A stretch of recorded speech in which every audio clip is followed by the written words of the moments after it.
So I thought I'd just sit down with you guys and kind of tell you how my pregnancy is going. I'm currently 31 weeks. I'm recording this about 2 days away from 32. So we're getting up there. This last week has been quite the roller coaster. It was crazy. So I went in Tuesday for my appointment, and I thought it would be a fast 20-minute appointment. I thought it was going to be easy, schmeezy, just get in there, get out. It ended up being a 4-hour appointment and a trip to the labor and delivery room. Yes, I went to the hospital. I went to labor and delivery. No, we did not have our baby. Did we, Scott? No, we did not.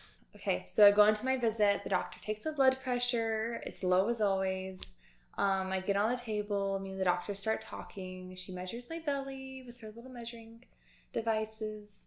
And then she goes and listens to the heartbeat.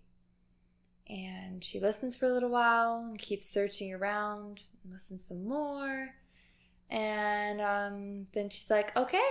And I was like, sweet, I'm ready to go. Let's get out of here. It was a good short appointment, about 20 minutes in.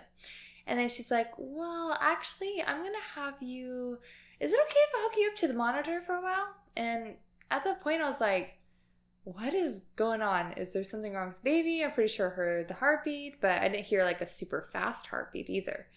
And so she's like, well, my baby's heart rate is just a little normal than I would like it to be. So let's just go hook you up and you'll be here for like 10 minutes. We'll just do a 10-minute look over, make sure the baby's fine. The baby's probably fine. And so I was like, oh, okay. I was like, whatever for the baby. I'm like, as long as there's a heartbeat there, I'm happy.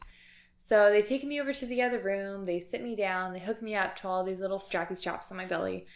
And I sit there for about 30 minutes and the doctor comes back in and she's like, oh, your baby's looking great, looking healthy, strong heartbeat.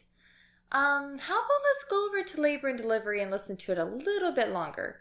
And I was like, what? And I'm like, what is going on? Like, is the baby just like not responding right, not moving enough?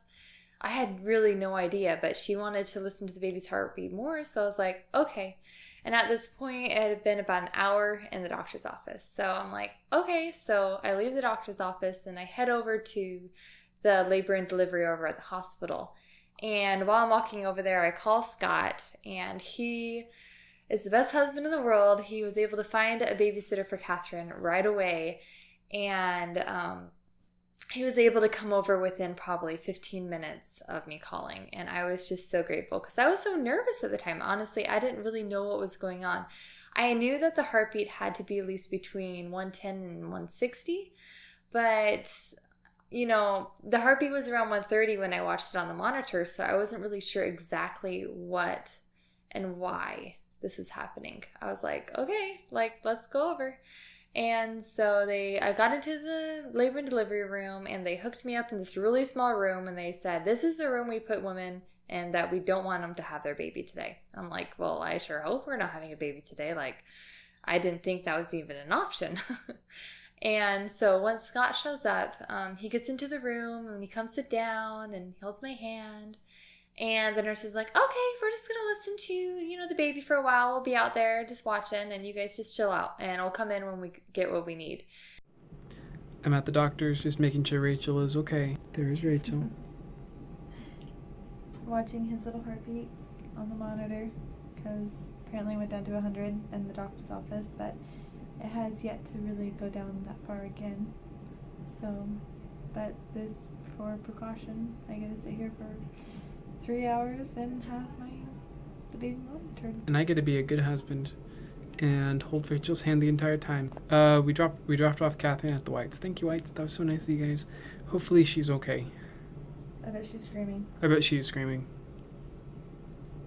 But okay. But okay. And so me and Scott, we just sit there, we're talking, we're looking at the monitor, we're not really sure how long we're going to be in there. She said, oh, it could take 10 minutes. And so we really didn't know what to expect, but I had a feeling we were going to be in there for a while because I asked the midwife and she's like, yeah, you could be in there for at least 2 to 3 hours. And I was like, ugh, 2 to 3 hours, And so after about an hour goes by, the doctor comes in and she's like, well, your baby's not responding to the non-stress test. We're not getting the markers that we need to. And at that point, I'm like, what?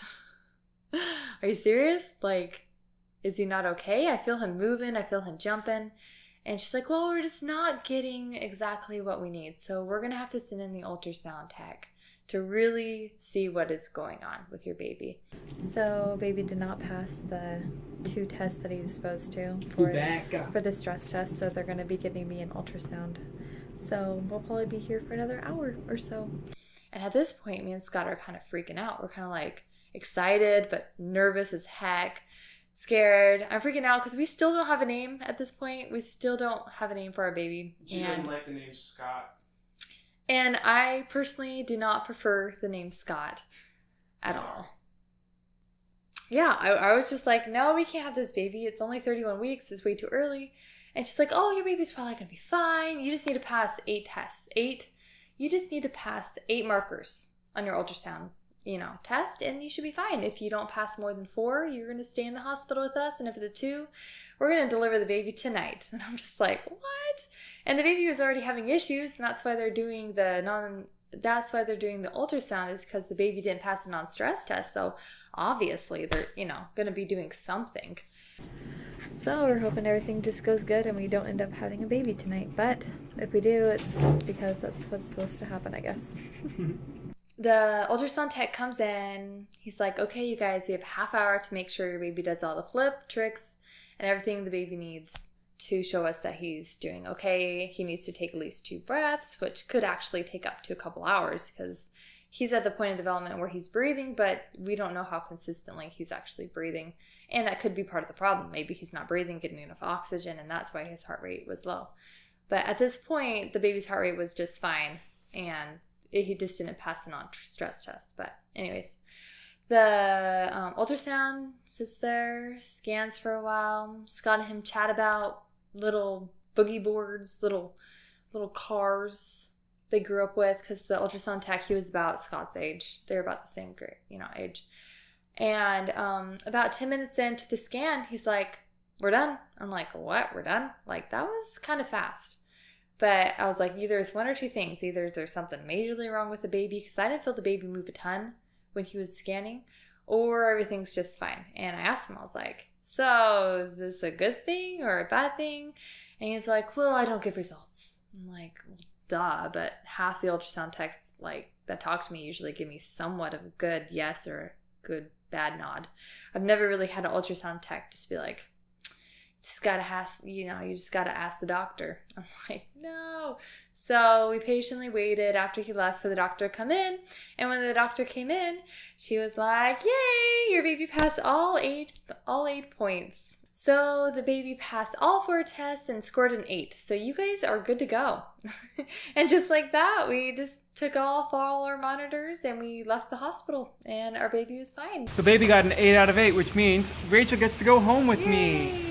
So baby apparently is doing good. They think that maybe he didn't pass the non-stress test because he was sleepy or something like that. But lazy bones. The fact that he passed all 8 on his, what is it called? So they did all the tests and he passed. I don't know what it's called. It was like a full body movement, make sure he was breathing, make sure he was moving. And she said that part of it, if he needed a 15, but he only got 10s, but his development right now could be a 10 or a 15. And she said it could have passed and didn't need the ultrasound, but he passed the ultrasound. Yep. So he's doing good.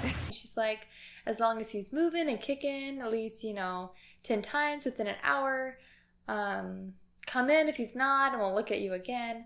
But your baby looks perfectly healthy and fine. And it was such a relief, all that time we spent from the doctor's office all the way going into getting an ultrasound was about 4 hours. It took a long time, and just like that, we left the hospital. I was extremely grateful that nothing was wrong and that everything was okay. I was pretty stressed out there for a while. I honestly didn't know what to think. I didn't know how to really react to the situation. It's one of those things where you're like, this doesn't happen to me. You hear stories, but you don't really think it's going to happen to you. With Catherine, we really never had anything wrong with her. But yeah, so after the hospital, we went and picked up Catherine from the people who were watching her, which we were so grateful for them for letting her stay at their house at the last second. And we were worried that she would cry because she's really horrible when we're not around her. She has really bad separation anxiety, but apparently she was fine and she was happy and she was just grateful to see us again, but she also had a good time. So yeah, that's story time of this last week. It was kind of a roller coaster, but baby Laughlin is doing great and doing healthy and kicking, and my belly's growing. But yeah, so on to my symptoms. My symptoms this week majorly has been acid reflux. I haven't been able to sleep that well at night also. And I've been doing yoga throughout my whole pregnancy. And this week I realized that I just can't do yoga like I used to. My belly just gets in the way. It's really hard.